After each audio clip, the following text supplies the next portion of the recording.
a spreadsheet we're going to be using. I'm going to start over here.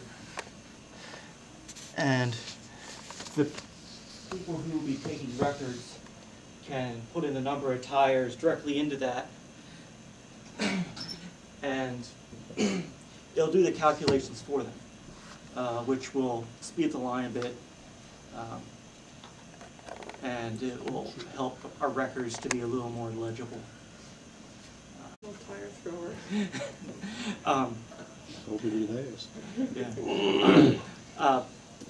Well, stacking tires is actually something that can be learned, and if someone's been doing it a while, they're usually better than someone who hasn't been doing it before. So usually we have people from probation who are doing community service helping, and we are again this year. But there's a pretty big learning curve they have to go through. So having some people there who already know what they're doing and can get things going will help out quite a bit. What's the trick in stacking tires? Well, you actually have to stack them this way, and then lace them back this way, lace them back this way. You can actually fit a whole lot more tires doing that, and it's quicker and they're less likely to fall down on you than you can just throwing them in there. And the correlation between the mosquito that you have along and... Oh, yes, I guess that's rather important. The reason that the West Nile program is involved in a tire collection, when it could be considered something that would be more of a waste management type thing, is that tires are a major larval mosquito habitat, because tires hold water and they're hard to get rid of. We have a lot of mosquitoes that lay their eggs in tires, and then since people usually have those tires sitting around their house, then they have mosquitoes flying around their house. So by giving people a way to get rid of their tires that they may have lying around, we're able to help get rid of a mosquito habitat and reduce the number of mosquitoes. And by reducing the number of mosquitoes, we're able to reduce the threat of West Nile virus and other mosquito-borne diseases, and just getting bit by mosquitoes, because nobody likes that. Were there any cases last year of West Nile virus in the county? Last year we did not have any cases in Lebanon County. No people got it. We had, the year before we did, last year we did have one mosquito sample show up. But that was it. Take the tires and they chip them up, and then they can use those chips for things like running tracks, playground mulch, asphalt additives, mud flaps. So they're all recycled and used for something else that way. They're not just sitting around in a giant pile. And we've actually seen a good number of the tire piles here in Lebanon decrease in size over the past few years as the owners have become more responsible and have taken steps to take care of those. How many tires did you get last year? Last year we got just around 4,346. Wow. It's been going really well. We get a lot of participation. Usually somewhere between 400 and 500 people. And each person who brings tires, that affects not just that person, but their family and the people around them. Because if you have tires in your backyard, it affects your neighbors, both because, well, they don't like seeing them, and also it produces mosquitoes, and mosquitoes don't just stay in your backyard, they tend to spread out a little bit. We received enough to do our job.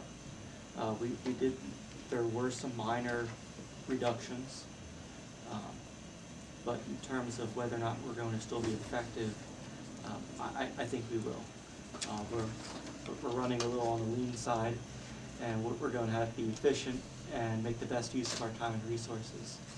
But we are. What do you do other than collect tires to prevent West Nile? Well, during the summer, we do a lot in terms of mosquito control. Because mosquitoes are the organism that spreads West Nile. By keeping their numbers down, we're able to keep the virus in check. So, She's not interested in you for some reason. yeah, I don't get it. The way we keep it in check, or we keep the mosquitoes in check, is we try to figure out where they're coming from. So we try to map out the different larval habitats and get them controlled either by getting them removed or by adding some sort of control product or having them stocked with fish or drained or something like that. Obviously some things can be drained and some things can't. You can't drain a wetland. So we use pesticides and fish for those. Because there's only 2 of us, so obviously we can't be in everyone's backyards.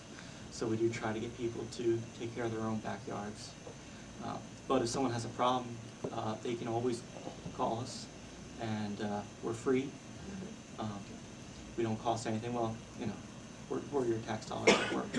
And so we'll come out and see what we can do and help take care of it. Lebanon County West Nile virus program, we're the first thing that comes up. Well, this is a female. They do it early and often. This is a female mosquito, and the reason that I have a female mosquito with me is because the females are the ones that are blood feeders. They need the protein in blood for laying eggs, because producing young requires a lot of energy. The males are vegetarians. They drink flower nectar, whereas the females use the blood meal for egg laying. They will take nectar as well, just for their day-to-day needs. There's a couple things you can do. One is you can drill holes in them. If you drill a pretty big hole, especially along the corners of the treads, because they're steel belted, it's a little tough to drill right through. But if you drill along the corners, then they'll drain out. So if it's being used as a tire swing or a target for a football, or if you're weighting down a bunker silo, you can do that. You can also. How successful has that been? Last year we had about a quarter of the people who came were pre-registered. I think that's pretty good. And the nice thing about that is if you pre-registered and you're worried about the township or the city or the borough that you live in not having enough funding, if you pre-register, then you don't have to come first thing in the morning to get in line. So that helps to cut down on the people getting there like at 5 a.m.